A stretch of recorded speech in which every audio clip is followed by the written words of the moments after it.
Okay, I'm going to use a microphone because God blessed me with kind of a soft voice. So I'm going to use the microphone so you can hear me. Can everybody hear me? Yes. Okay, good. Good. Well, my name is Judy Finnessy, and I am a mom, and I'm a grandmother. Do you guys all have moms and grandmothers? Yeah. They're good to have, aren't they? And besides that, I used to work at John Deere. I worked at John Deere for 40 years. Do you guys live on a farm or have John Deere tractors? Any of you? Yeah, some of you do, don't you? And, you know, John Deere is the place where tractors evolved from lawnmowers. See that? Yeah. They evolved from lawnmowers. What do you think? Think they evolved from lawnmowers? No. Tractors don't evolve from lawnmowers, do they? Each of those has a special purpose. Lawnmowers cut grass, right? And tractors have to work in the field and plow and disc. So they're totally different things. And how do we know that they didn't evolve? Got any ideas about that? Well, they're pretty complicated, aren't they? There's lots of stuff going on in a tractor or a lawnmower. And there are too many different parts. How would all those parts evolve together? And they're clearly designed for different purposes. So kind of like animals and people, they're designed and they're part of their own kind, right? So it's very similar when we look at tractors. It takes intelligence to design tractors, doesn't it? And God is the ultimate intelligence, and He designed us. Well, today, we're going to talk about Genesis. You know what Genesis means? Anybody know what Genesis means? No? It means beginning. Okay? And Genesis is our book of origins. It tells us where we came from, how we got here, and all about how God made us. So it's a book of beginnings. And once there was a scientist, his name was Herbert Spencer, and he discovered that all reality, everything that exists in the universe, can be contained in 5 categories: time, force, action, space, and matter. Okay? But you know what? The Bible was way ahead of him. In the very first verse of the Bible, what does it say? It says, in the beginning, that's time, isn't it? That's how we measure time. For God was force. God is the ultimate force. Created, that's action. The heavens, that's space. And the earth, matter. So right in the first verse of the Bible, God already had written that down for the scientist, Dr. Herbert Spencer, to find. Didn't he? Isn't that amazing? And it lets us know that we can trust the Bible and we can believe in what it tells us, right? Because the Bible is God's Word. So let's go on to Creation Day 1. Today we're going to walk through the days of creation and just talk about what God did on each day of creation. So here's Genesis 1:3. It says, and God said, let there be light. And there was light. Now do you know that even today we don't really know what light is? We know some of its characteristics, but we really don't completely understand it. Sometimes it acts like a wave, like water, and sometimes it acts like a particle, like a marble kind of a particle. Okay, so we don't totally understand it. But when God said, let there be light, He also created all these equations. Anybody in here like math? Yeah? Yeah?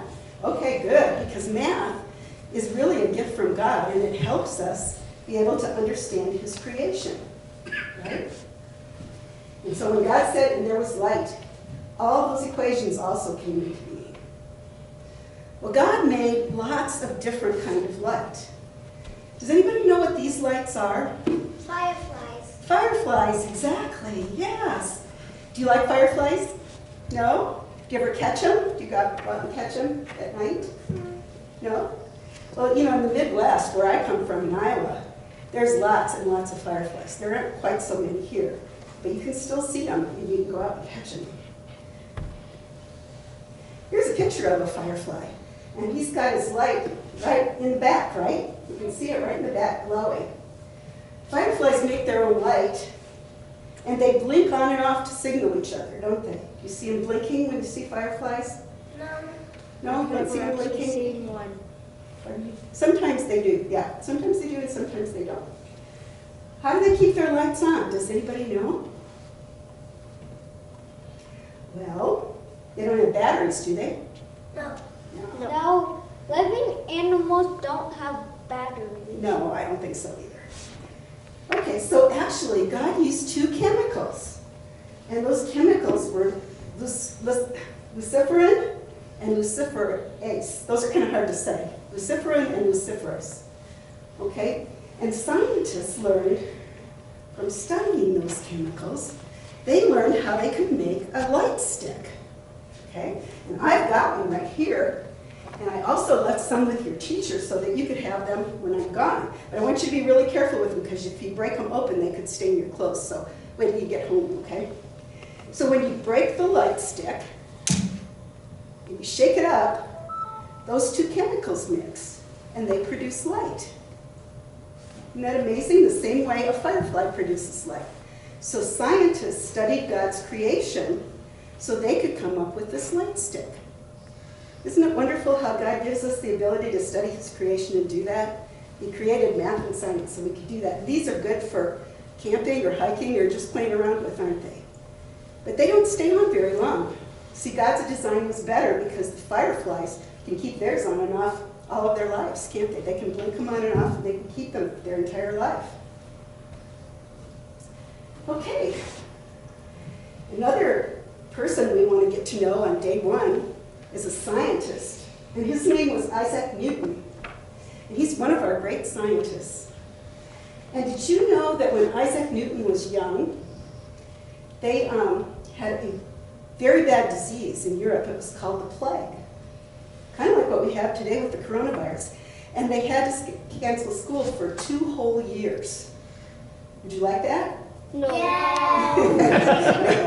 Yes and no, because we'd love to be off school, but we don't want to make it up, do we? So it would be kind of hard to be off school for 2 whole years. So Isaac Newton, he went for a while to live with his uncle. And while he was there, he sat under a tree, and God gave him lots of ideas. He didn't have a TV or an iPad or a phone to work with, so he just had to think. And God gave him a lot of ideas about gravity and about light and how light can bend. And on the picture on the right, you see something called a prism. How many have used a prism before? Anybody? Okay, and it bends light, doesn't it? And when light bends, we see all the colors. And that's what happens when we see a rainbow also. It's light being bent. So on day one, God not only created light, but He created colors. God's an artist. Well, we're talking about day one of creation. What do you think those days were like? Do you think they were ordinary days? No? What do you think they were like? Anybody? Got any ideas? Well, some people like to think that those days were long periods of time. But God actually defined a day in Genesis 1:5. He didn't want us to have to think about what it was. He wanted us to understand how He had created it. And if we look at Genesis 1:5, and God saw that the light was good, and God separated the light from the darkness. God called the light day, and the darkness He called night. And there was evening and there was morning one day. So God defined a day as an evening and a morning. Is that what our day is today? Really, an evening and a morning, isn't it? That's the two ends of it. We have the daytime in between and the nighttime in between. But the evening and the morning really define a day. So He told us what to look for. And He also, in the Bible, in the Old Testament especially, any time that you see evening and morning together, with or without a day, it always means an ordinary day, and that happens 38 times in the Old Testament. And also, God numbered the days consecutively, didn't He? He told us day 1, day 2, day 3, day 4, day 5, day 6. And anytime you see a number with a day, and that happens 410 times in the Old Testament, you know that it means a regular day. And there's one other place in the Bible where it tells us about the days of creation. What book is that? The EX. Can anybody tell me what book that is? What does that stand for? Exodus. Exodus, right. And in Exodus 20 are the 10 Commandments. And they're 10 Commandments, aren't they? Not 10 suggestions. We're supposed to do them, right? Okay, so for in 6 days, the Lord made the heavens and the earth, the sea and all that's in them, and rested the seventh day. Therefore the Lord blessed the Sabbath day and hallowed it. So did you know that our calendar comes from this verse in the Bible? When we talk about a year, right, that's the length of time that it takes the earth to go around the sun, right? And when we talk about a day, that's the time that it takes the earth to make one rotation, and that's why we call it one evening and one morning. It's one rotation, one turn. But in science, there's nothing to define a week. We only get that from the Bible. Now, there were some people who didn't like the Bible, and they wanted to forget about creation. So in Russia, in the year 1792, they decided to get rid of the week so that it wouldn't remind them of creation.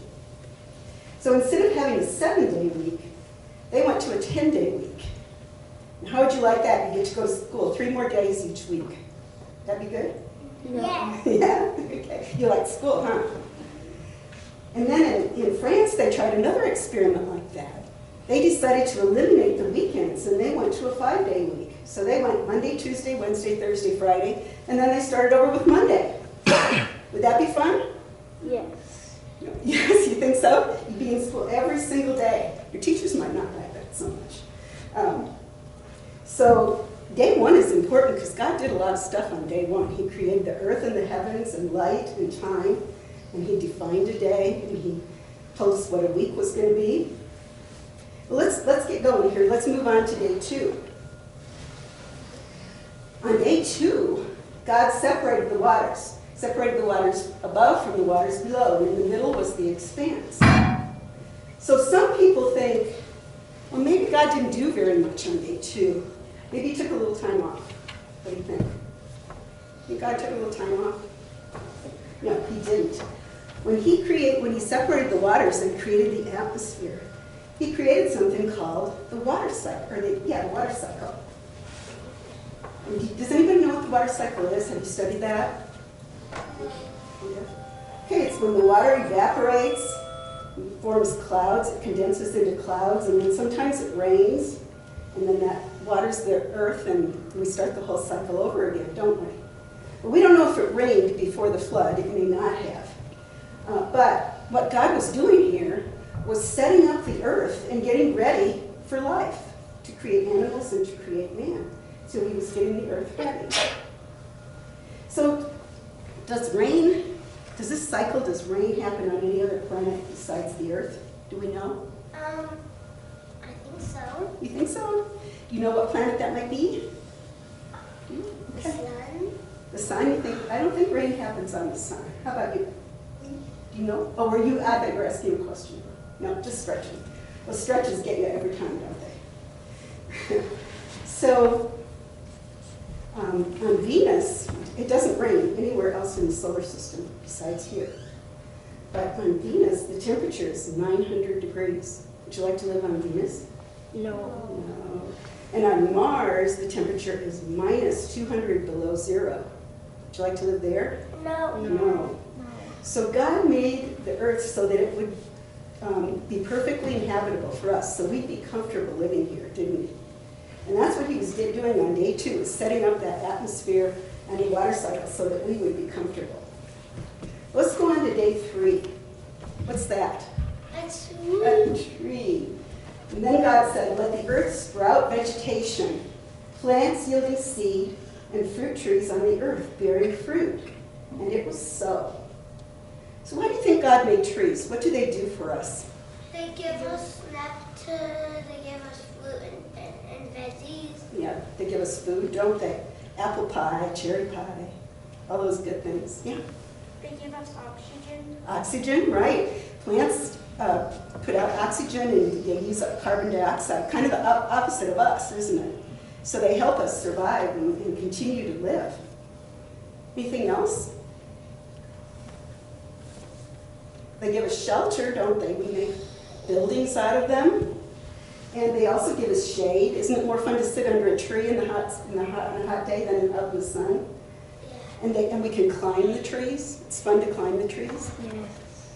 Well, do you know what the Bible says about why God made trees?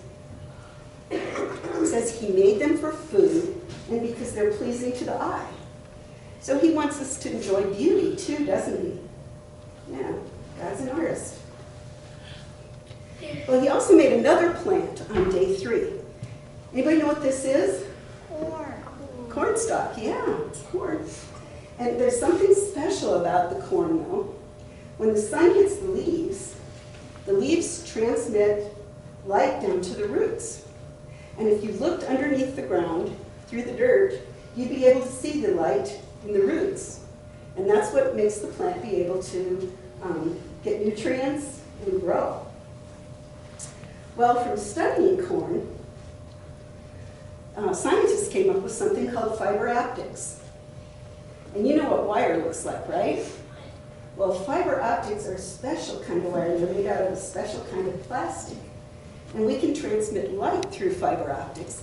And we can even send emails through fiber optics. We can send them completely across the state and maybe the country if we need to. So if I could get a volunteer, anybody want to volunteer to help me? Okay. If you want to come up here for just a minute, I'm going to lay the mic down for a minute. You hold that in for me? Okay, just walk over that way a little bit. Is that a fiber optic? This is a fiber optic cable. This is what it looks like. It's hard to see even, isn't it? And I'm even just going to tie a knot in it, just to show you that it's not a straight line. See the knot I tied in it? Okay, now I'm going to take this laser light and I'm going to point it down so it doesn't get in anybody's eyes. And I'm going to try to shine this through the cable. And we should see it light up on that end. Is it lighting up? Yes. Is it? Okay. And we should, it's a little bit light in here, but if it were dark in here, we'd see that it's even light along the entire length of it. Can you hold that up so we can all see the little green light? Can you see it? It's a little hard to see in here, but it's okay. Thank you very much. I'll put it over here. So isn't it interesting how we learned about light, or about how to build fiber optics from corn stalk? Corn stalk does not look like corn stalk. Yeah. So we learn fiber optics from another example of how we learn things about God's creation, and we can use those in science, can't we? We can use those to make things, to make our life more comfortable. Okay, well, let's keep moving. We're on to day 4 now. Yes, we're on to day 4 now, that's right. So on day 4, I love day 4. Day 4 is my favorite day. What did God make on day 4? I forgot. He And made, lemons. okay, he made 2 great lights. One to govern the day, the greater light to govern the day, and the lesser light to govern the night. Who knows what the greater light is? You go. The sun. The sun, yes. The Look, lesser look at that beautiful sunset. That's pretty. It is pretty. And what's the lesser light? The moon. The moon, yes. Does anybody know how big the sun is? Well, it's very big, and could we fit Earth inside of it? Yes. And we could fit more than 1 million Earths inside the sun. And the sun is full of energy and radiation, and it gives off light. Now the moon doesn't really have its own light, does it? It just reflects light from the sun. It's our night light. God created it for us so that we could see at night. And another interesting thing about the moon is that if you go there, what would you take with you? If you were thinking about a trip to the moon, what would you take with you? Maybe a flag? Would you take a fishing pole or an No. umbrella? Why not? Why wouldn't you take those things? Oh yeah, you could fish off of the moon. No, you can't.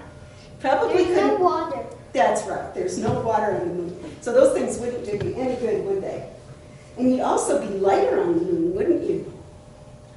Whatever you weigh here, you can divide by 6. And that's what you would weigh on the moon. So you wouldn't float off, but you'd be very light on the moon. And did you know, when you look at the sky, the moon and the sun, they appear to be about the same size, don't they? If you look at the moon and the sun, especially if you have a harvest moon, they particularly look like they're the same size. But did you know that the sun is 400 times bigger than the moon? Yeah, it's way bigger than the moon. But it looks the same size. And do you know why that is? Because the sun is 400 times further away than the moon. So because it's 400 times further away and 400 times bigger, to us on Earth, it looks like they're the same size. And that allows us to do something very special on Earth that can't be done anywhere else in the solar system. And that's a solar eclipse. Has anybody ever seen a solar eclipse? Yeah, we had one a few years ago, didn't we? And they're really neat to watch because the sun covers, or the moon covers up the sun, doesn't it? That's only possible because of the size and distance of the two heavenly bodies. And it only occurs on Earth. That's the only place in our solar system that it occurs. God really made the Earth a special place. And on day 4, he made the stars also. Stars are all different. Does anybody know how many stars we have? 400,000,000. We have a lot, don't we? And we really don't know exactly how many, but we take a guess. And that guess is that there are 10 billion trillion stars. That is a lot of stars, isn't it? I think that's actually how many there are. Yeah, I don't think we can actually count them because each time we get a better telescope, we find more. So we don't really know how many are out there. So there are different colors of stars also, aren't there? There are blue stars. Blue stars are very hot stars. There are red stars. We call them red giants, and they're really big stars. And there are white dwarfs. Those are kind of cool stars. Those are older stars, we think. If our Earth was around a red giant, what would happen? We would burn up, wouldn't we, because it would be so hot. Or if our Earth was a white dwarf, what would happen? We'd freeze to death, yeah. So God made our sun exactly perfect for what we need on Earth. Isn't that neat how God did that?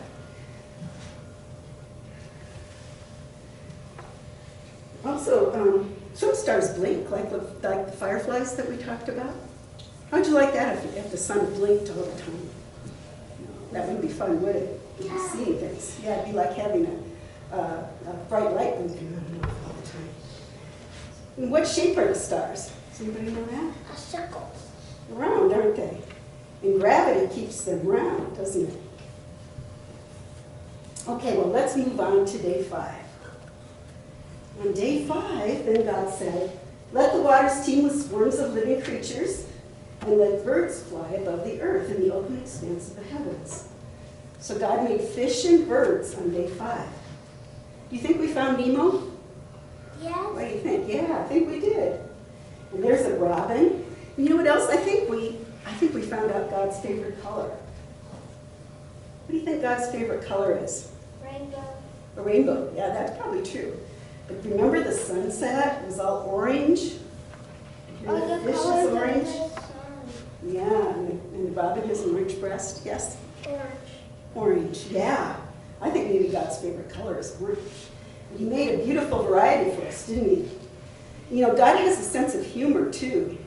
And he made some kind of silly-looking animals to make us smile. Oh, no. What do you think? Which one's your favorite? I think the owl. The owl? The owl's pretty cute, isn't it? No, I think the blobfish.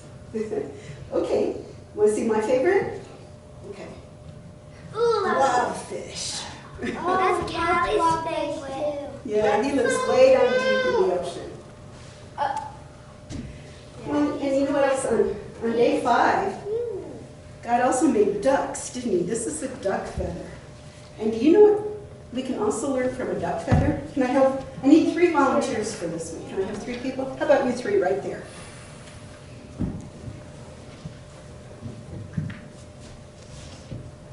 I'm going to give each of you a feather.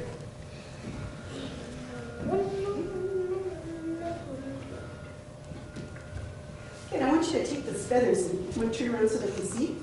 Yeah. And just pull down on the sides. See, just mess them all up. Give them a bad hair day. Yeah, can you do that? Look at that. Aren't they kind of a mess? Yes. Okay, now let's go the other way. Let's smooth them back out. Smooth them. Do they go back?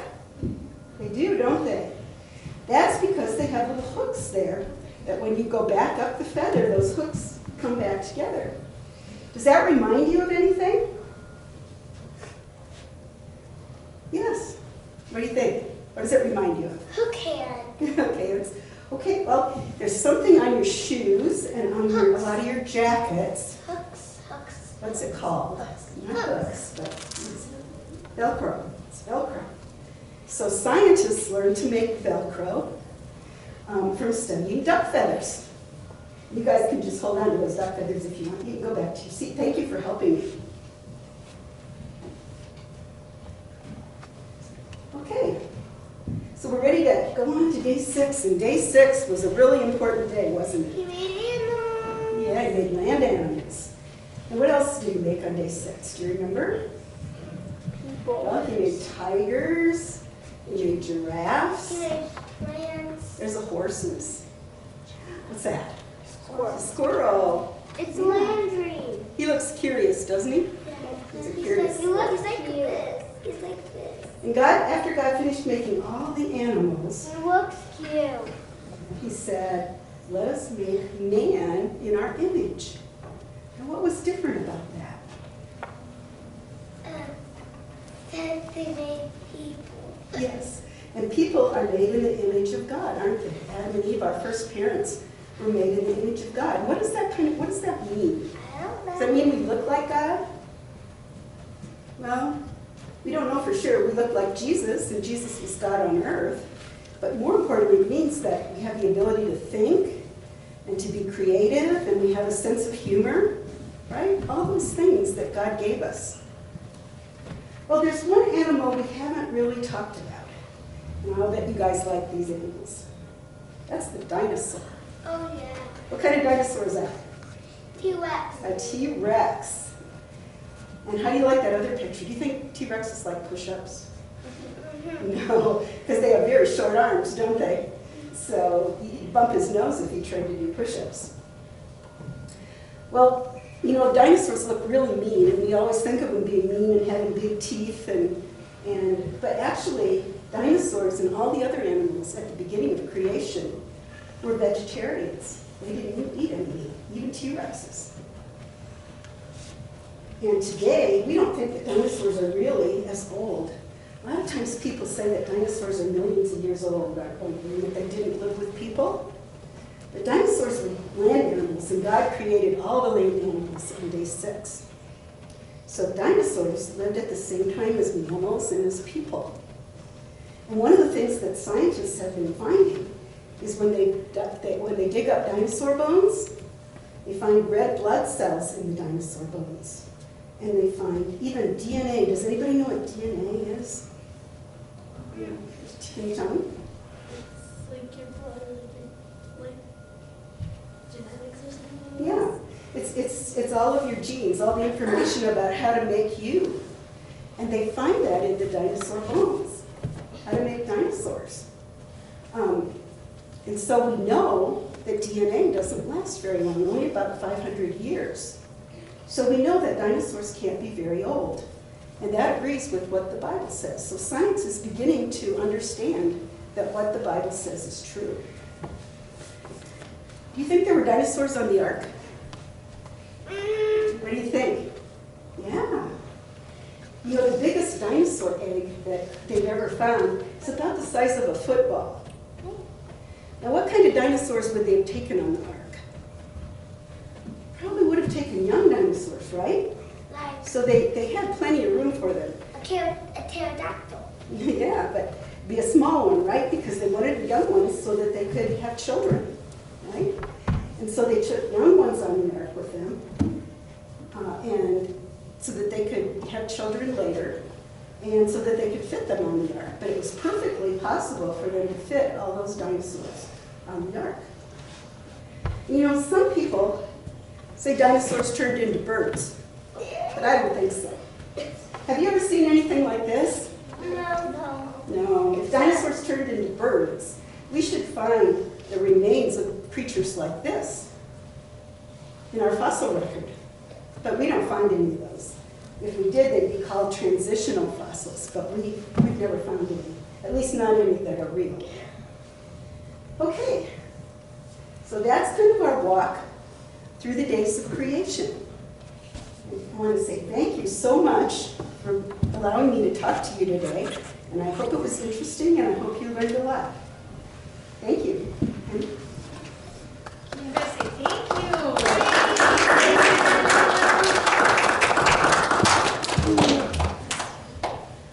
We have another little surprise we're going to do today too.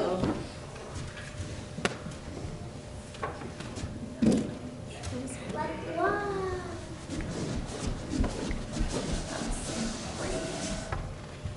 All right. So it was, I think God is trying to tell us something this year at Lighthouse, because when Mr. Paul called me about having Miss Judy come, a surprise came in the mail for our school. And we are going to show it to you. I'm so excited. You cannot believe how excited I am about this. So, some of you have seen our pictures. We have two pictures out in the lobby done by an artist named Nathan Green. And it's like a picture of Jesus with all the people. You guys have seen him out in our lobby? Well, Nathan Green just finished a brand new series based on the Bible. And I'm hoping that Mr. Redburn back there in the sound booth can play. We're going to play some of the Bible. And do you want to? Okay, so what we're doing, let me tell Mr. Mendes because he left before I got it set up. So we'll take that off his record instead of speaking the first week and go and do the next. Okay. Okay. So we're going to start with, this is the first one, so you should just, as soon as the voices start. Working on it. He's working. Ah. Do I need to